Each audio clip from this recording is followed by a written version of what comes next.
How are you kids doing back there? Don't make me turn this car around and go all the way back to Indiana. I'm just kidding. I mean, I feel like a dad taking his 400,000 kids out on a road trip in the back seat. Don't you guys fight? Don't touch your sister's leg. Behave. But yeah, it's been a cold couple of days here on this road trip. The winner of the poll is St. Louis, Missouri, beating out Indianapolis and Kansas City. So we're going to be heading to St. Louis. Right now, I'd like for you guys to fill the comment section with suggestions on things you'd like to see me do once we get to St. Louis. Stay to the end of the video, and I will give you the next choices for the poll. So you can vote on where I go after St. Louis. Tomorrow, I'll be spending the day in St. Louis doing interesting things, so you need to leave me ideas on what I can do, or I'll turn this car around. Just kidding, I won't. But yeah, it's gonna be a good day. We're gonna head south. It's been so cold. I don't know that it's gonna be warm in St. Louis, but it's gotta be a little warmer than this. And it is further south, a little bit further south. So, put your seatbelts on, leave your sister alone, and follow me.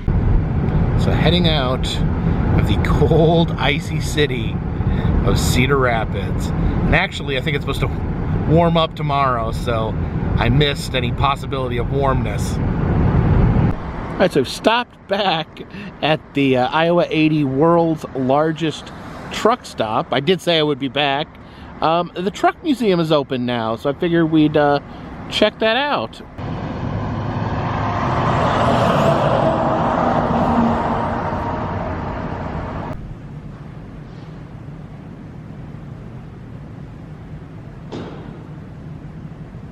Here we have the 1903 Eldridge. It says this is the first truck manufactured in the U.S., built in Des Moines, Iowa. So I guess it's a wooden truck. I guess what makes it a truck and not like a carriage or a car is, yeah, it has a flatbed in it. You can use it for hauling.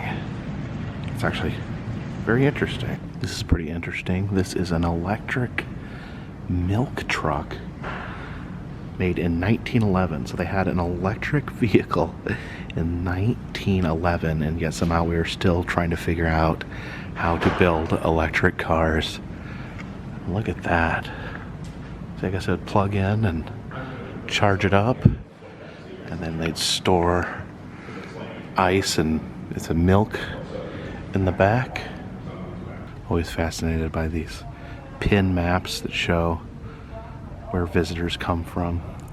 Let's see, majority of the visitors here from the Midwest, but you know, it looks like everywhere is represented, and it looks like a fair amount of Europeans have visited the trucking museum. There's some Mack trucks. So yeah, a real large assortment of various trucks here. Here's another electric truck. Oh man, I just find it fascinating. This is from 1918, that we've had electric technology that long, yet somehow it's just not really progressed. Makes you wonder why that is. There's a 1968 Ford F-250, and it has the RV there perched on the back. Maybe this is the setup that I need.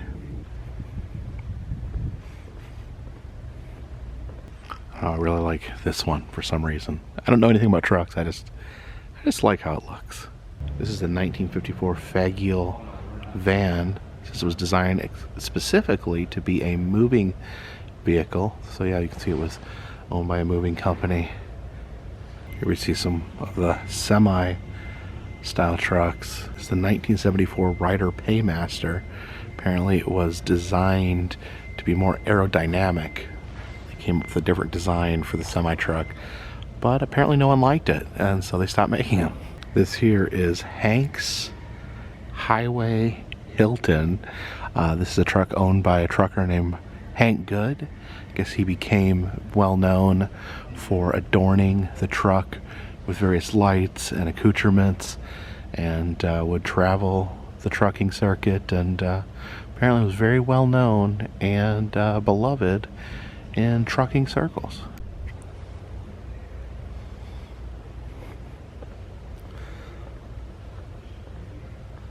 It's a 1939 International D15 armored truck. It says this was the only one of its kind produced. It was purchased by the police department in Minneapolis, Minnesota. It's completely armored with bulletproof windows. Man, I wonder, oh look, it's even like, I think those are like holes right there. There's like little windows. I wonder if that's for like you to stick a gun out of. Man, what were the people? 1939, what was the Minneapolis Police Department? What sort of crime were they fighting? Jeez. Here's another moving truck. This belonged to Bill's Moving and Storage in Walcott, Iowa. It's a 1930 Ford snowmobile. Really cool looking. It's got the skis on the tires. Those tires have like a big chain on them. And this is a 1933 Ford paddy wagon. It says Cleveland Police Department, but apparently this is actually a movie car. It was in a movie called Fist, starring Sylvester Stallone. I've never seen that movie, but apparently in the movie he's arrested and thrown in the back of this paddy wagon. This here is a 1966 auto car, and it's made completely out of stainless steel. That's one shiny truck. There's a Coke truck. Got all sorts of bottles of Coke hanging off the sides. Deliver Coca-Cola to all the good children of the town. Stopped off here in Davenport, Iowa at the Palmer School of Chiropractic. And here's the man that the college was named after, Daniel Palmer. He was the man that invented the chiropractic sciences. He was a spiritualist from Davenport, Iowa, and he did the first chiropractic adjustments here at this college. So yeah, they have a statue of him, and you can actually lay down and have your spine adjusted by Daniel Palmer.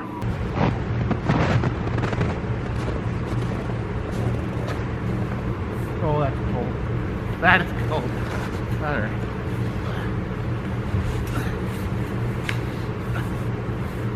Oh, crack my spine, Daniel. Crack my spine. Ah!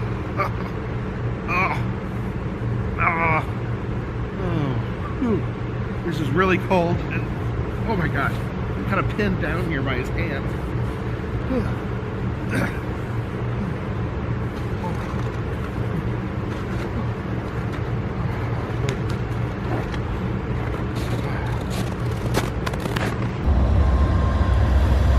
Well, that's a short train. This bridge you see here is the first bridge ever built over top the Mississippi River, which is right over there. And here in front of the bridge, we have a statue of Abraham Lincoln. But this is a little different than a lot of Lincoln statues you'll see. See, he has no beard. This is before he was president, because he was actually involved in the creation of this bridge and the creation of all bridges over the Mississippi. So back around the time this bridge was built, the way that most people would get from one side of the river to the other is to use steamboats, but they decided to build a railroad over top the Mississippi, and the steamboat companies freaked out because they thought that if people could use bridges to cross the river, then they wouldn't need steamboats anymore. So the steamboats concocted a scheme where they had a steamboat intentionally drive into the bridge and cause it to be destroyed. They wrecked the first version of this bridge, and then they sued the railroad companies because they were trying to prevent any other bridges from being built over the Mississippi. But the railroad companies hired a lawyer by the name of Abraham Lincoln, and he fought for the railroad company's right to build the bridges, And because of that court case, it was decided that bridges could now be built over the Mississippi. You can see Abe out on the bridge itself, pondering to himself, talking to this little boy. Then on the back here, it says, "And Lincoln said to the boy on the bridge, I'm mighty glad I came out here where I can get a little less opinion, a little more fact."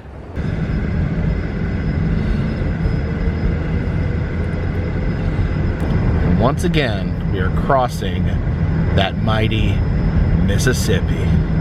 Old Man River, Old Man River, keeps on rolling. Oh yeah, look at that. We're heading into Illinois now. Welcome to Illinois. No, do not let your eyes deceive you. We have not yet made it to St. Louis.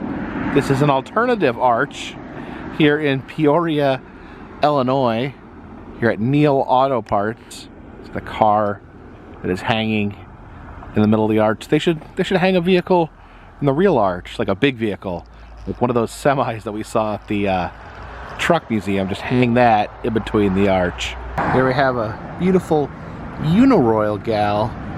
It's kind of the female counterpart to the muffler men that we see dotted across the country. A little more rare to see a Uniroyal gal. I guess they promoted Uniroyal tires. I guess this one still is promoting Uniroyal tires because this is a Uniroyal tire store. And here in Peoria, they have a statue of one of their more famous residents, Richard Pryor. See, the famed comedian. Now, I admit, I have not seen a lot of Richard Pryor's work. I know that he is highly regarded amongst fans of comedy, and I think that he fought Superman once. Maybe I'm imagining that. I think he fought Superman. Now, when I'm traveling, I have something called the EM rule, and that is, I'm always willing to check out anything with the word museum in it. And we're here at the Peoria Riverfront Museum. I don't know anything about this museum really, but you know, I love checking in with these local museums because sometimes they'll just have the coolest thing. In fact, I've never found a local museum that didn't have something worth seeing in it. So we're gonna check out the Peoria Riverfront Museum. See the spaceman right there. It looks like, oh, that's actually Neil Armstrong. And look at behind him. A giant moon hanging over his head. All right, let's start out with the T-Rex exhibit. You can't go wrong with the old T-Rex, can you? Here we start with the baby T-Rex. This is a 1-year-old T-Rex. Look at his face. He looks very bird-like. But look at this, the shadow here. It says in 20 years, he'll be the full-sized, massive T-Rex. Here we see some of the early ancestors of the T-Rex that existed before Tyrannosaurus Rex. So this is a Proceratosaurus. I am not going to make an attempt at pronouncing the name of this dinosaur, but check him out. So he's got the tiny arms. This is again another early Tyrannosaurus relative. So we see the massive T-Rex skeleton there as we watch the shadows of two T-Rex killing each other. Oh wow. Here is the Tarbosaurus, another close relative of the T-Rex. You can see he's definitely got the family tiny arms. And here we have him in the flesh, T-Rex. Oh man, look at it. He's a little chunkier. He looks chunkier, I guess, with his flesh and muscles and organs. Yeah. He looks fatter than he does as a skeleton. I mean, so does everyone else. But yeah, look at this. Look at his vicious, drooling teeth, and I don't know. Look at him. He's got like a little bit of hair on his head. It's interesting. He's also got a little tuft of fur on his tail, like a poodle. Actually, I believe these are feathers. They look like fur, but I bet they're feathers. Coming out of the T-Rex exhibit, we're heading to Masterworks of the Illinois River. This is a collection of duck decoys, and I guess ducks are technically related to the T-Rex. Which these are decoys that would be used by duck hunters to catch real ducks. And these are not real geese hanging there. These are actually carved to look like dead geese. Yeah, I guess these hanging clusters of dead birds are not meant to be used as decoys, but were created by a decoy artist named Cameron McIntyre, who creates these as pieces of art. Canyon Diablo meteor fragment. So please touch. Oh, I'm always up for touching a meteor.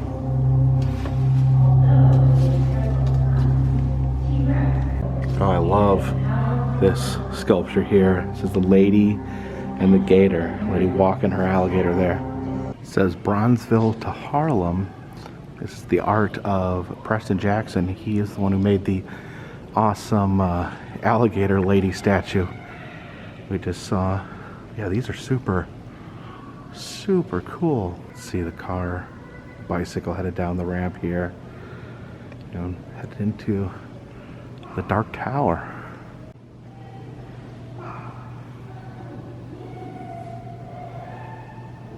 Oh, look at that bridge. Now, here's an interesting fact about Peoria. They have the first ever white cane with a red tip. These were designed for people that were visually impaired. Said that a man had noticed that a blind man struggling to get across the street with a black cane that drivers couldn't see. So they created this white cane with a red tip that would give the drivers and the public an indication that the person had visual disabilities.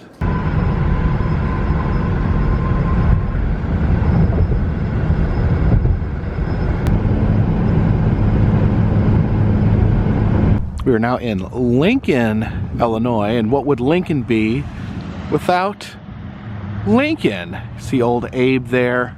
Looks like he's reading a book up on top of that covered wagon. And this is actually the world's largest covered wagon, believe it or not. They had to build an extra large wagon to suit an extra large president.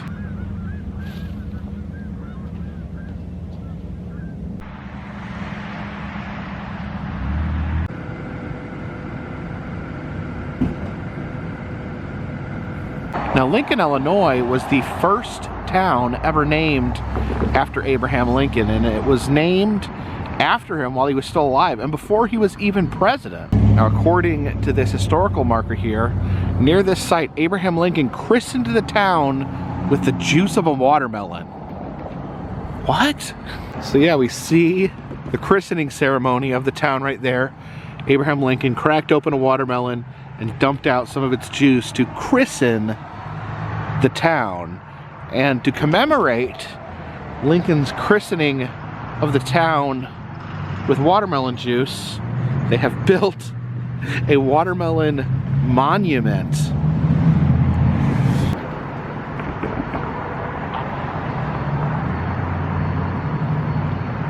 Not only do they have a statue of Lincoln's watermelon, they have a statue of Lincoln himself. I guess this is Lincoln on the campaign trail holding his scroll aloft with his classic stovepipe hat in his hand.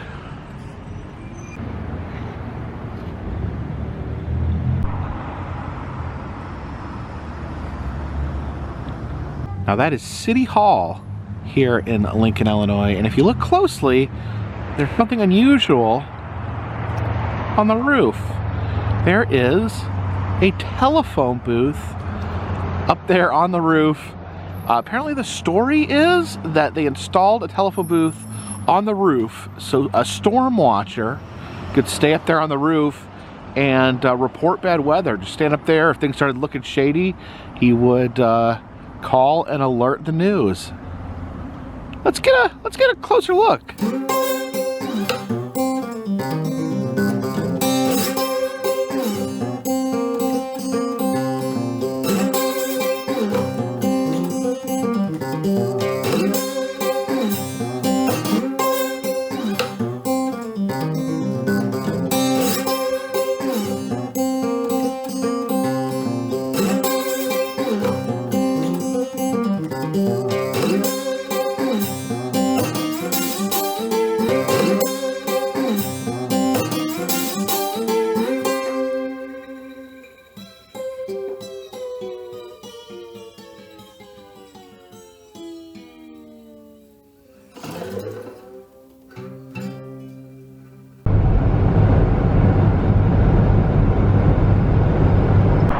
Now you guys didn't really think that I was going to go an entire day without eating a hot dog, did you? Yes, we're here at the Cozy Dog Drive-In, a classic Route 66 restaurant.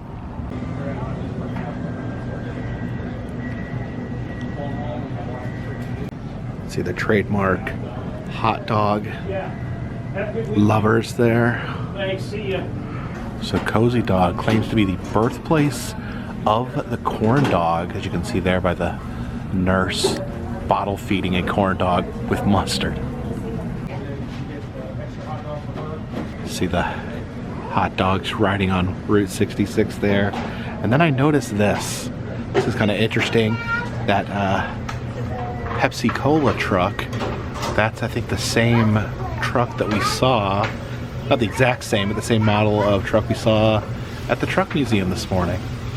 All right, and here's what we got. We've got standard hot dog. I put some ketchup and mustard on. Got the Cozy Dog. This is their trademark, allegedly the first ever corn dog in America. And I got a burger as well. This looks good. It's like hand-patted meat. It's not like a pre-processed patty. Hot dog there, try. It's tasty. Then the burger. It's a really good burger there.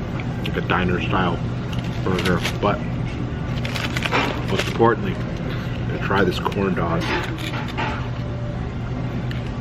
Dip in a little bit of ketchup and mustard there.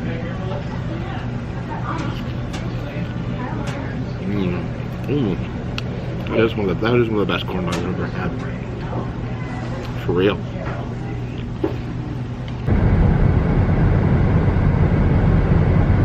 Just stumbled across this antique mall, and look at this. We got another Uniroyal girl and a Twisty Treat ice cream stand. Over here we got a big, giant surfer dude. And look at this giant here. It's former President Trump in giant form.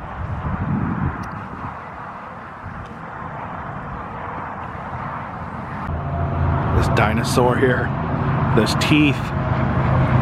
Back there, see a UFO house. See a muffler man standing in the field over there in the dark. Okay, I think we finally found the correct arch here. So thank you for joining me today on day 3 of the Choose My Adventure road trip. It is 20 degrees here in St. Louis, and it feels almost balmy given the yesterday was -2 in Cedar Rapids. So maybe we can go somewhere even warmer. So you'll be voting where I go next. And for the next leg of the trip, your choices are Louisville, Kentucky, Memphis, Tennessee, or Tulsa, Oklahoma City, Tulsa or Oklahoma City area to the west. There'll be the poll is up now, so you may go check either your subscription tab if you're subscribed to me, or go to my channel and click on the community tab and you'll find the poll there. Again, you can choose between Louisville, Kentucky, Memphis, Tennessee, or Tulsa, Oklahoma / Oklahoma City. Thank you so much for coming with me and being encouraging to me as we travel across country in this Choose My Adventure road trip. If you'd like to contribute to the channel, consider donating to Patreon. $3 or more will get you a postcard once a month. Also selling enamel pins in the Etsy shop. And until tomorrow morning, when we wake up under this big arch, we'll be spending tomorrow in St. Louis. I'll be doing a few things around town or find something to do here in town. And then the following day, I will leave to wherever you guys vote. So until then, until tomorrow morning, this one's in the bag.